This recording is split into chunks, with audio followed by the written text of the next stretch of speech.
Hello, everybody out there in YouTube land. Welcome back to Diego Knows. I, of course, am Diego. And today we're going to continue to talk about Dirty Dancing. That's right, Dirty Dancing, that wonderful, wonderful musical romance piece of shit movie that you love so much from 1987. Yeah, I remember 1987. I was there when that came out. I didn't watch it when it came out. I watched it like a year later on cable because I had a cousin that had the hots for Patrick Swayze because he was everywhere in 1987. That was a weird year, man. Let me tell you, I was in junior high school and this fucking movie just fucking blew up, man. Everyone, of course, my demographic, the girls that were my age were all fucking creaming in their jeans over fucking Patrick Swayze and this fucking movie. It was fucking insane. I gotta tell you, I couldn't go past a magazine stand without seeing his fucking face everywhere. They kept playing the songs from this fucking movie on the radio all the fucking time. More than one song. There was like three of these songs that were number one or around the same time, and it just MTV kept playing it. Fucking Patrick Swayze was everywhere. The paparazzi were following him around. He was on all the tabloids. He was on all the fucking magazine covers. He was on all the fucking talk shows, all the fucking Entertainment Tonight, episodes. He was fucking everywhere, man. Everywhere, dude. It just got fucking old, man. I didn't understand the appeal to him. I didn't fucking get what's so special about him because I never really watched anything that he did. So about a year after the fucking all this shit happened, was the first time I saw Dirty Dancing. And once I saw it, even my 13-year-old brain knew this was a piece of shit. I knew this was fake, not realistic. It was dumb as fuck. Guys did not act this way. It just didn't seem very believable to me at all. Okay, so as far as that goes, I just, my logical brain, I couldn't turn it off. I saw this and I was like, this is stupid. This makes no fucking sense. I mean, I even caught a lot of the plot holes myself. My 13-year-old brain caught a lot of the plot holes. Okay, that's how bad this movie was. Okay, but it succeeded in a sense that it convinced you girls, it turned you girls on, basically. Okay, now there's some good things in this movie. I'm not saying the whole movie was shit. Okay, there's a lot of good things in there. Patrick Swayze obviously is an incredible dancer. He's very talented. He's a terrible actor in this movie, and I'm going to stand by that. I've seen him act better in other movies, so he's not a terrible actor per se. But in this movie, his acting fucking sucked. Jennifer Grey was actually the better actress in this movie. She's definitely carried all the emotional weight in this movie. Okay, but the problems that I have with the movie mostly is the screenplay. Okay, it's just not plausible. All these fucking circumstances, all these fucking things that fucking baby just happens to overhear. She's always sneaking in the shadows and listening to at the right time and listening to information and seeing things that she has no business seeing. That's none of her fucking business. People volunteer information to her all the fucking time, but normally they would never tell that to a fucking 17-year-old, or much less a customer, or much less your best friend's daughter, or a guest. When you're an employee, you don't say shit like this to a fucking guest that's staying there. Anyone who's ever worked in hospitality knows. Okay, like if you're working in a 5-star hotel, you don't fucking talk to the guests about your personal fucking problems. Okay, you don't do that. All right.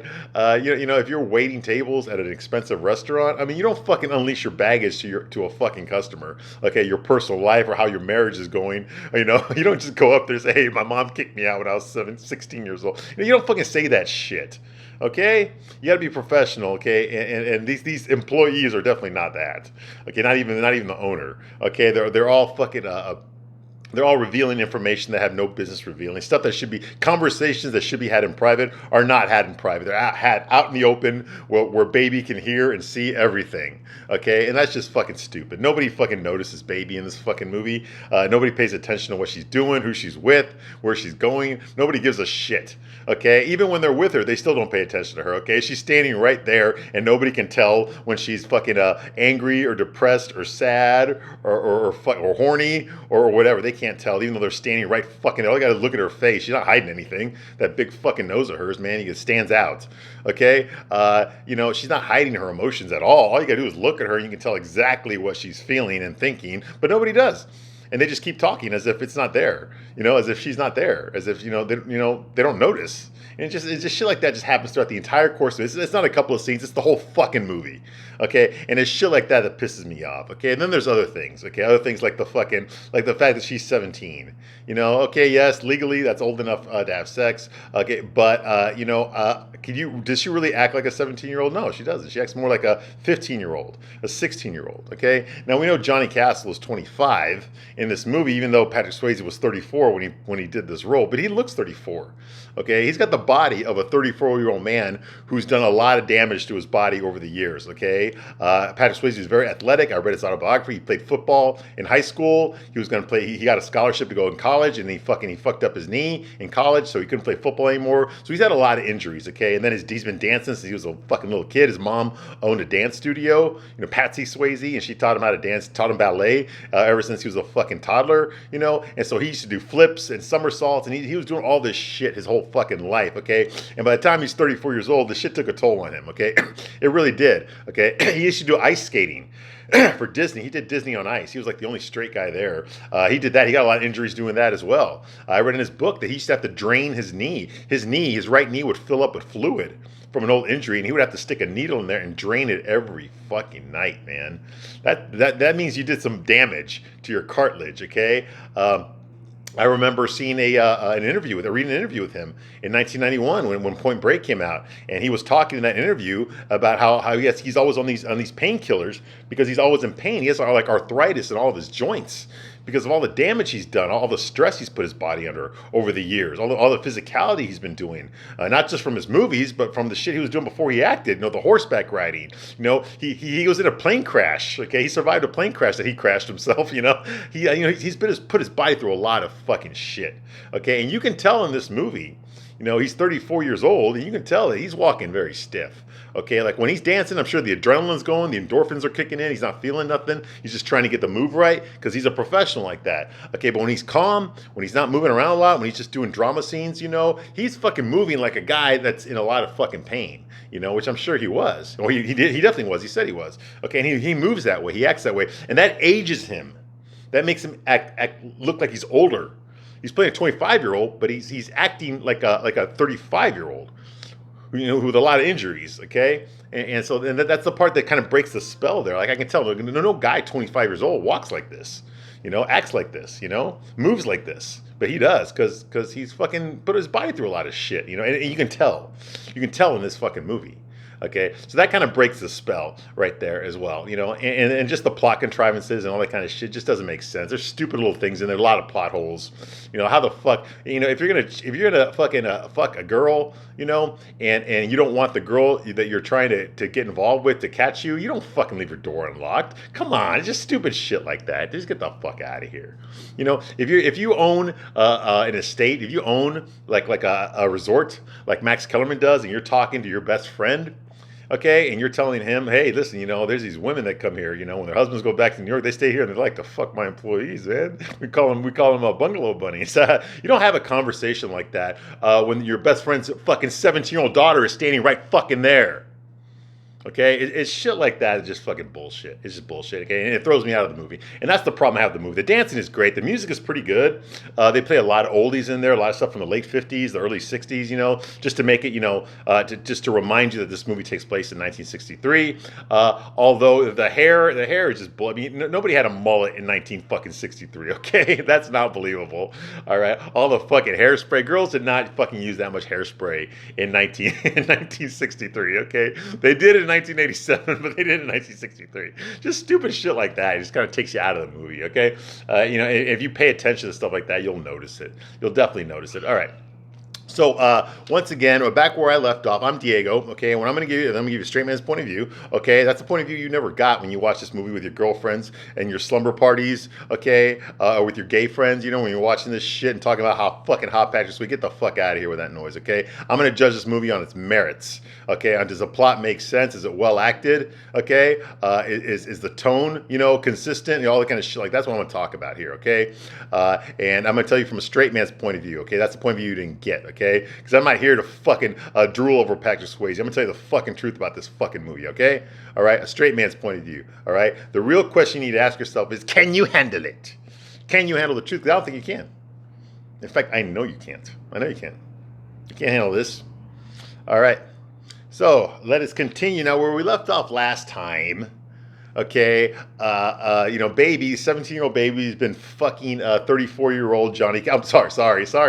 25-year-old Johnny Castle, okay, which she is forbidden to do. Her dad told her not to fucking ever see that boy again. And of course, she starts fucking him immediately after he says that.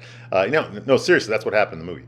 All right. So anyway, despite the fact that her dad, Jake Hausman, knows, or at least he thinks right now, but I know, okay, that this Johnny Castle guy actually got this girl pregnant.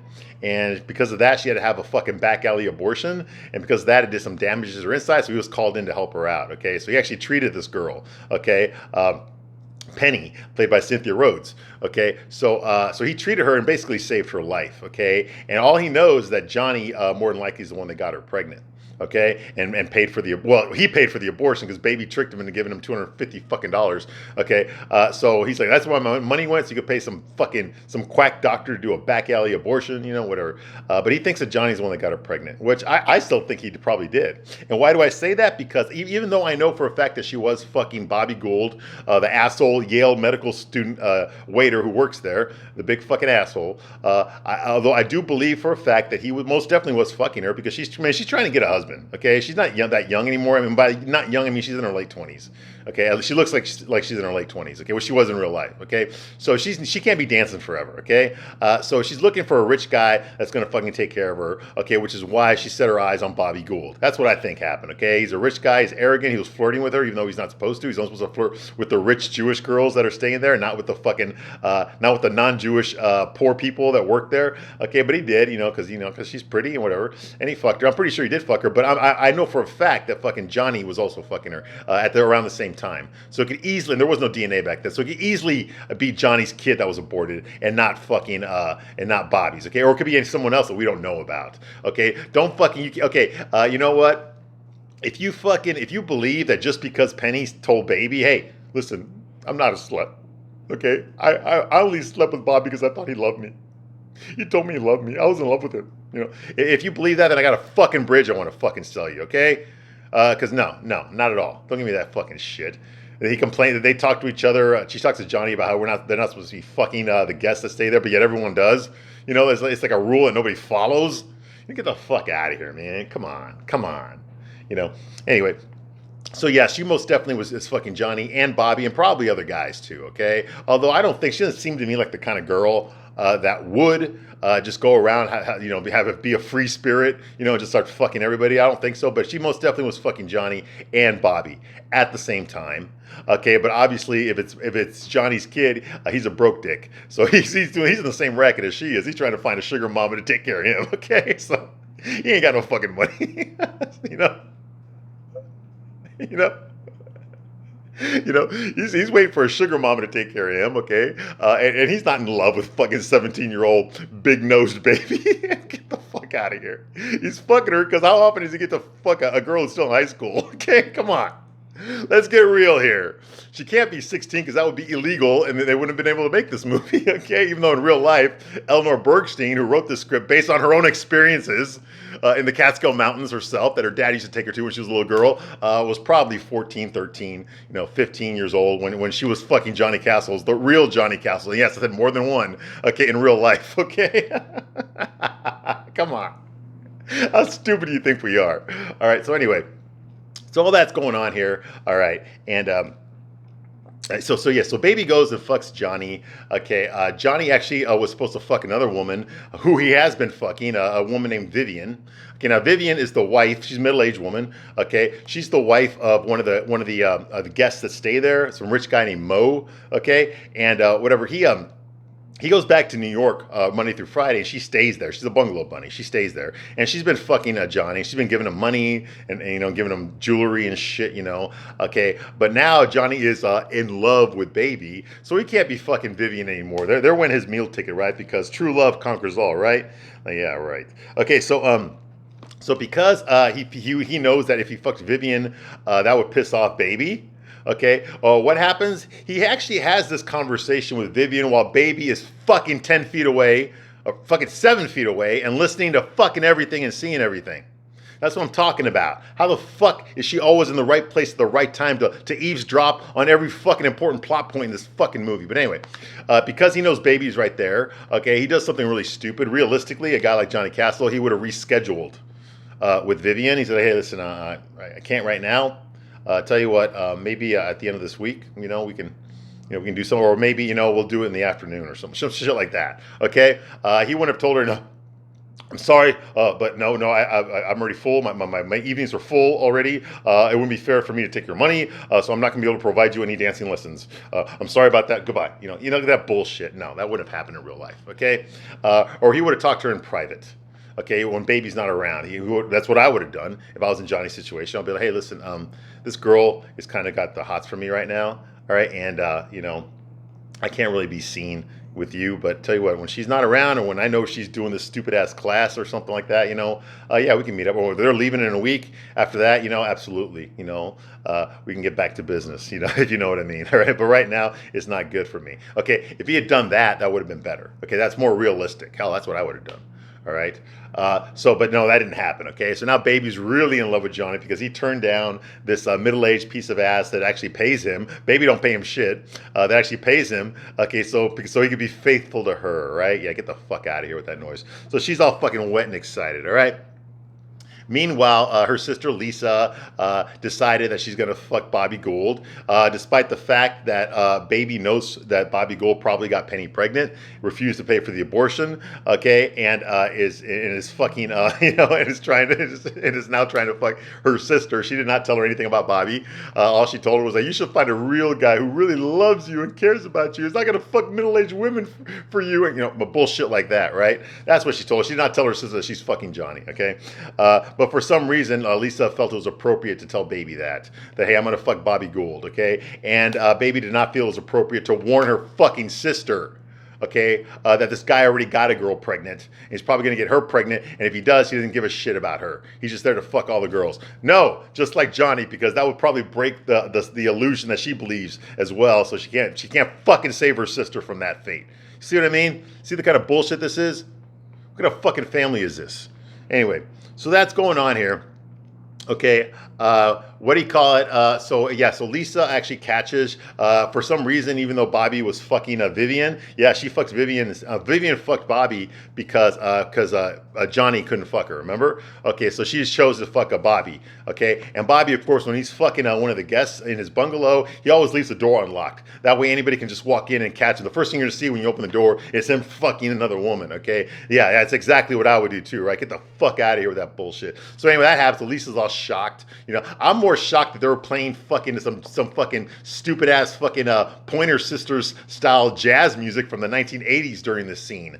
Okay, when it's supposed to be fucking the summer of 1963. But anyway, so that happens. Okay. The next day, and of course, Baby fucks Johnny that night in his bungalow, his piece of shit fucking bungalow. So when she's leaving that morning, Vivian is also leaving Bobby's bungalow at the same time that morning, okay?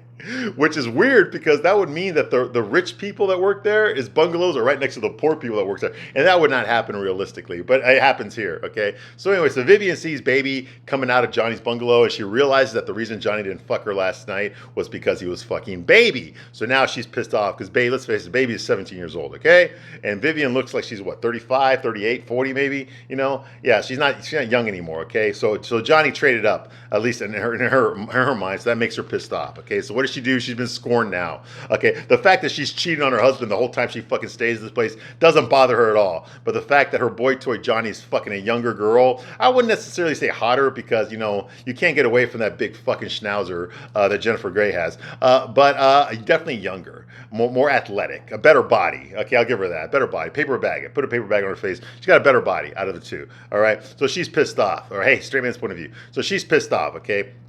Now, the next scene we see here, Baby and her family are having breakfast, okay, there, okay, and Max Kellerman is there, the owner of the estates, the Kellerman Estates where they're staying at, he's there, and also fucking Neil Kellerman is there, his grandson, who runs everything, okay, he's got little man syndrome, okay, he's walking around, he's a short little Jewish guy with a big nose, but he fucking likes to bark orders, he likes to talk down to the employees, he likes to brag about himself, he's the catch of the county, and all this kind of fucking shit, he likes to belittle people like Johnny, because he knows that Johnny can't afford to lose his job, so that means that he can fucking treat Johnny like shit, because he knows Johnny's not going to fucking talk back to him or refuse. Okay, so that's what he is. Okay, he's a stuck-up little fucking arrogant piece of shit. Anyway, so they're all there having a breakfast together. It's Baby's family and the Kellermans are there. All right.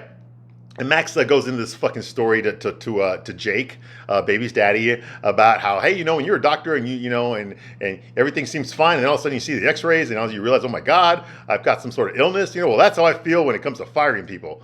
Okay, and so he's having this conversation, and Baby's right there, like, who the fuck would have a conversation about firing your employees when your fucking guests' children are sitting right fucking there at the fucking breakfast table?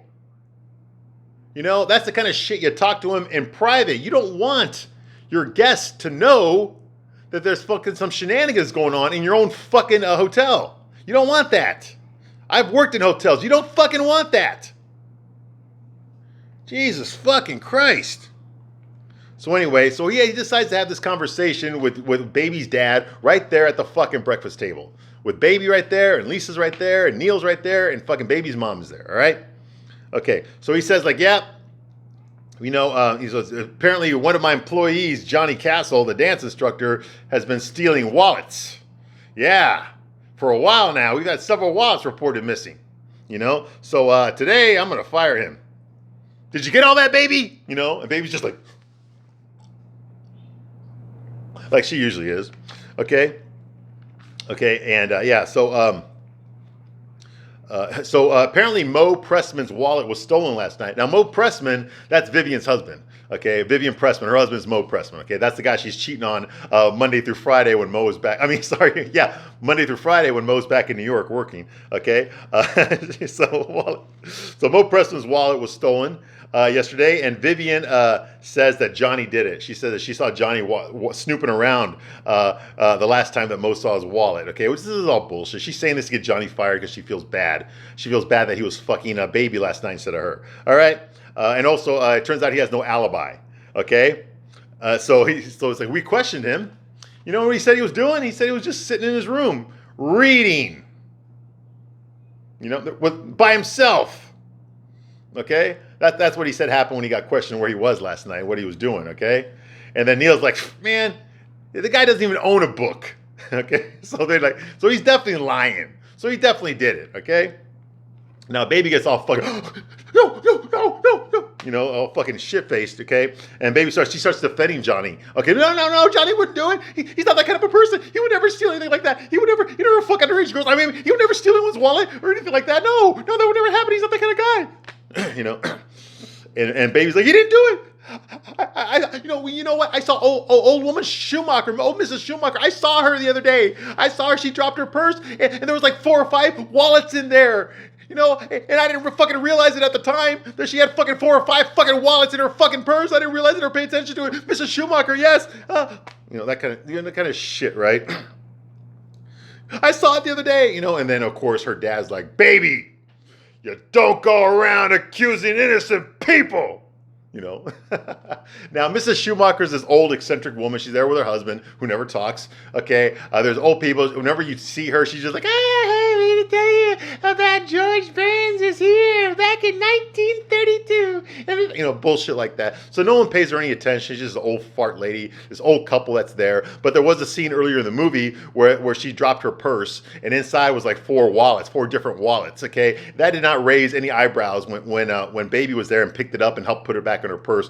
So what the fuck are these men's wallets doing in your purse? That she did not put 2 and 2 together. And Penny was there as well. Okay, Penny's from the streets. Okay, and she didn't even put 2 and 2 together when this happened. Okay, so come on, this is the kind of plot contrivances that fucking piss me off. So that happens. Okay, and of course Max Kellerman does not believe that a fucking rich old Jewish couple would ever steal.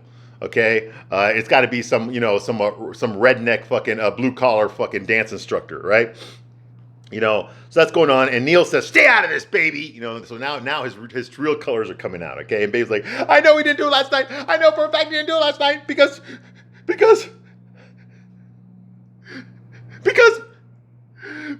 was riding this cock all night."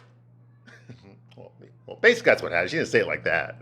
But she says that out loud in front of Max Kellerman and her dad. I know for a fact he didn't do it last night. He couldn't have stolen it because I was fucking him last night.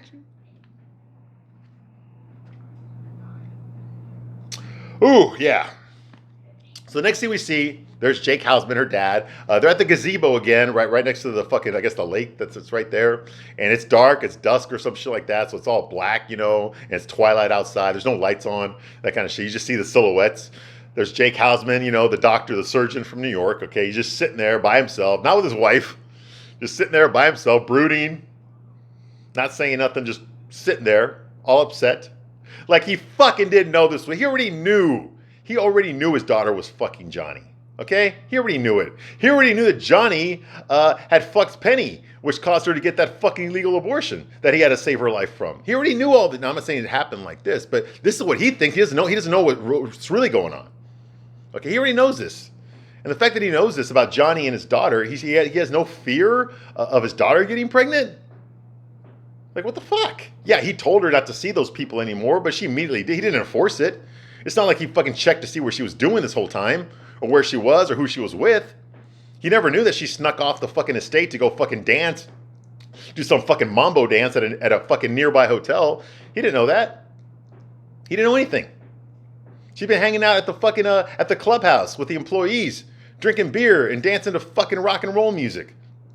He didn't know. He doesn't keep track of her. He doesn't give a shit. He doesn't give a shit. Even when he gets mad at her, then all of a sudden he just quits giving a shit. Now, if I was her fucking father and I found all this shit out, I would have told her, you're not allowed to see these people anymore. Okay, in fact, I'm gonna be with you everywhere you fucking go. You're not going anywhere unless I'm with you or someone else is with you. That's what I would have told her.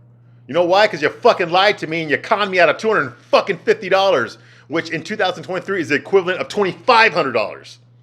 Okay, that's why. No, so he's a piece of shit dad, so it's hard for me to really feel sorry for him. Anyway, and baby's supposed to be like, that's supposed to be her favorite. Until she met Johnny, the man that she loved most in her whole life was her dad. That's what she said in the beginning of the movie. But if you love your dad so much, why are you always fucking lying to him? Why are you always lying to him? Why do you not care what he thinks about you?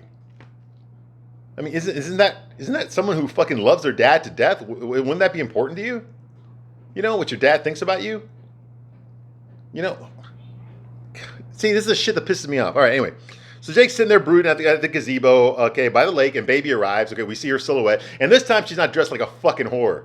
Okay, she's not wearing the fucking Daisy Dukes and the sleeveless shirts that show off her stomach and shit. She's not wearing the fucking leotards and the see-through tights and the heels, okay, like she's been doing this whole fucking movie. Okay, no, now she's back to her fucking teeny bopper outfit, okay? She's wearing the sweater and the long skirt and the gym shoes like her sister wears, Lisa wears, very conservative. Okay, now she's dressed like that. Okay, and she goes up to talks to her dad, who's not saying shit. Okay, and it's time to fucking. She's gonna lecture her dad now. Okay, she decides to fucking break the ice and basically lecture her dad about what's going on here. Okay, to give him some fucking knowledge. All right, and baby says, "I'm sorry, I lied to you, but you lied to me too." You told me everyone was alike and deserved a fair break. Look at their big fucking nose. But you meant everyone that was like us. I mean you. You told me you wanted me to change the world. But you meant by becoming an economist or a lawyer or marrying a man from Harvard. I'm now proud of my slutty self. But you can't keep giving me the silent treatment anymore. If you love me, you have to love me all the time. You have to love all the things about me. Because, Daddy, I like it up the ass, too. And also, Daddy, I love you.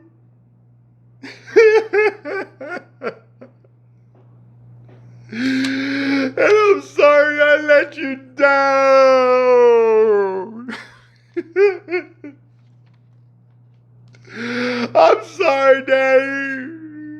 But you let me down too. So it's not your fault. And now, what is a middle-aged man, a professional, a surgeon, who just got fucking berated by his own fucking flesh and blood, 17-year-old fucking daughter? You know, his daughter that he provides everything for. She don't have to work for shit. You know, she's not struggling like those poor people that work there. He just sits there. When she says, "You lied to me too," he's like, and then when she says that, "I'm sorry, Daddy, but you let me down too," he's like,